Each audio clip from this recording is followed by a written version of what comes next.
Bharatiya Janata party દ્વારા doctor Shyama Prasad મુખર્જીની 125મી જન્મજયંતિ નિમિત્તે સમગ્ર રાજ્યમાં ઉજવાઈ રહેલા સ્મૃતિ પખવાડિયા અંતર્ગત આજે વડોદરા જિલ્લા યુવા મોરચા અને ડભોઈ શહેર યુવા મોરચાના સંયુક્ત ઉપક્રમે ડભોઈના મહુડી ભાગોળ બહાર સ્થિત અર્બન હેલ્થ સેન્ટર ખાતે ભવ્ય રક્તદાન શિબિરનું આયોજન કરવામાં આવ્યું હતું.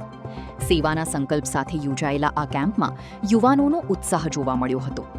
રક્તદાન મહાદાનના પવિત્ર સૂત્રને સાર્થક કરતા મોટી સંખ્યામાં યુવાનો સ્વૈચ્છિક રીતે રક્તદાન માટે ઉમટી પડ્યા હતા.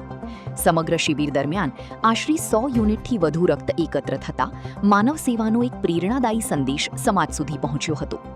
આ પ્રસંગે ડભોઈ યુવા મોરચાના પ્રમુખ જય પટેલ, મહામંત્રી નીલભાઈ, ભાજપ શહેર પ્રમુખ દીક્ષિતભાઈ દવે, શહેર મહામંત્રી વિજયભાઈ રબારી, અમિતભાઈ સોલંકી સહિત યુવા મોરચા અને ભારતીય જનતા પાર્ટીના અનેક આગેવાનો તથા કાર્યકરો ઉપસ્થિત રહ્યા હતા. ડભોઈ નગર ખાતે વડોદરા જિલ્લા યુવા મોરચા દ્વારા ડભોઈ નગર દ્વારા બ્લડ ડોનેશન કેમ્પનું આયોજન કરવામાં આવ્યું છે.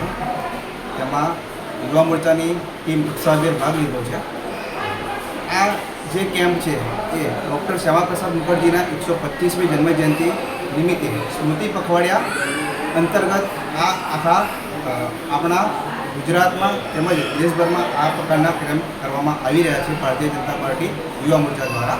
અને આ મોરચામાં યુવાનો એક સેવાના ભાવથી જોડાય છે અને સેવારૂપી પોતાના બ્લડ આપી રહ્યા છે અને એ બ્લડથી કોઈ બીજી જિંદગી પણ બચી રહી છે એવી એક સેવા ભારતીય જનતા પાર્ટીનો એક યુવા કાર્યકર્તા કરી રહ્યા છે.